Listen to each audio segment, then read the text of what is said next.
তরুণরা একটি জাতি গঠনের প্রাণশক্তি এবং তরুণরাই পারে আমাদের সমাজের পরিবর্তন আনতে। তরুণরা পারে, তাদের মধ্যে আছে অসীম সাহসিকতা, অসীম ধৈর্য এবং শেখার আগ্রহের যে প্রবণতা সেটাই, এবং এই তরুণরাই পারে আমাদের সমাজ পরিবর্তন করতে। কিছুদিন আগেও দেখিয়েছে যে জুলাই বিপ্লবে তারা আমাদের পরিবর্তনটা আসলে কিভাবে হয়, এবং এই যে তরুণদের হাত দিয়েই কিন্তু পরিবর্তন হয়েছে আমাদের সমাজে বিভিন্ন সময় বিভিন্ন ক্ষেত্রে।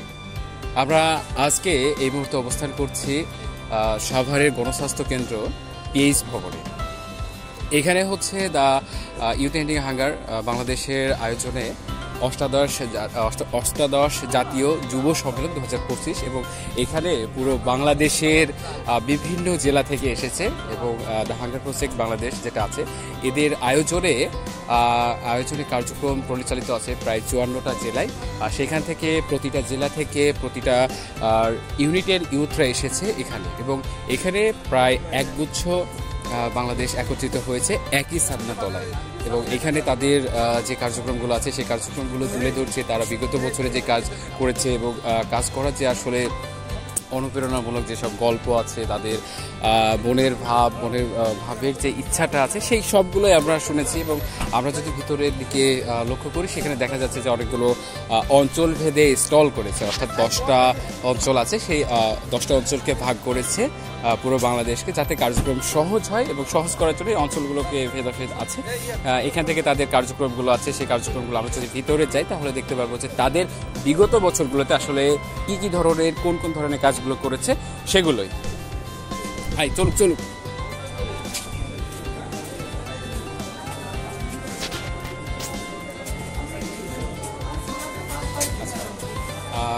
বলে রাখা ভালো যে এখানে হচ্ছে বেশ কয়েকটা অঞ্চলে যে ভাগ করা হয়েছিল আমাদের কাজের সময়, সেই সবগুলো হচ্ছে এখানে দেখা যাচ্ছে যে ঢাকা অঞ্চল, রাজশাহী অঞ্চল, রংপুর অঞ্চল এবং যশোর অঞ্চল সহ আরো বেশ কয়েকটা অঞ্চল আছে। সেই সব অঞ্চলগুলোর আমরা যে কার্যক্রম করেছি তারা বিগত বছরগুলোতে দেখা যাচ্ছে যে তাদের যে অনুপ্রেরণামূলক যে কার্যক্রমগুলো আছে, তারা বিভিন্ন স্কুল কলেজে গিয়ে যে কার্যক্রম চালিয়েছে, মেয়েদের শারীরিক পরিবর্তনের যে সময়টা আসে সেই সময় আসলে তাদেরকে কি ধরনের সহযোগিতা করা যায় বা সচেতন করা যায় সে সবগুলোই করেছে। আমরা পর্যায়ক্রমে একটা অঞ্চল ভেদে সেখানে দেখবো যে আসলে তাদের বিগত বছরগুলোতে কোন ধরনের কাজ করেছে বা কোন ধরনের কাজ আমরা অন্য অঞ্চলে দেখে আসলে আমাদের যে অঞ্চল আছে সেই অঞ্চলেও একটু চাইলে করতে পারি। তো আমরা দেখার চেষ্টা করি।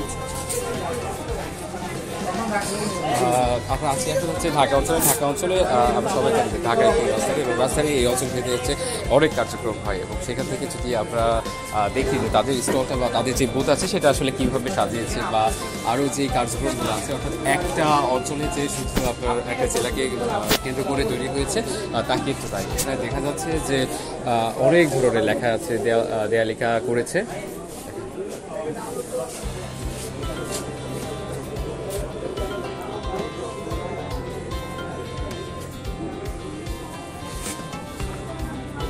যদি নিয়ে বলি, আমাদের ঢাকা অঞ্চলে হচ্ছে আপনি যদি এখানে দেখেন যে হচ্ছে ঢাকা জেলা আছে, মানিকগঞ্জ জেলা আছে, নারায়ণগঞ্জ জেলা আছে, নরসিংদী জেলা আছে, এবং আমরা বিশ্ববিদ্যালয় মূলত আমাদের যদি ইউনিট হচ্ছে 3টির উপরে হয়, সেক্ষেত্রে আমরা সেই বিশ্ববিদ্যালয়কে জেলা সমান মর্যাদা দিই। সেক্ষেত্রে এটা আমাদের জাহাঙ্গীরনগর সাংগঠনিক জেলা, এবং আমাদের এখানে সক্রিয় ইউনিট আছে। ঢাকা জেলায় 4টি ইউনিট আছে যেখানে সক্রিয় ইউনিট আছে 90 জন, মানিকগঞ্জ জেলায় 5টি ইউনিট আছে যেখানে সক্রিয় সদস্য আছে 50 জন, এবং জাহাঙ্গীরনগর সাংগঠনিক জেলায় 3টি ইউনিট আছে যেখানে সক্রিয় সদস্য 56 জন, নারায়ণগঞ্জ জেলায় 5টি ইউনিট আছে যেখানে সক্রিয় সদস্য 75 জন, এবং নরসিংদী জেলায় 1টি ইউনিট আছে যেখানে সক্রিয় সদস্য হচ্ছে 10 জন।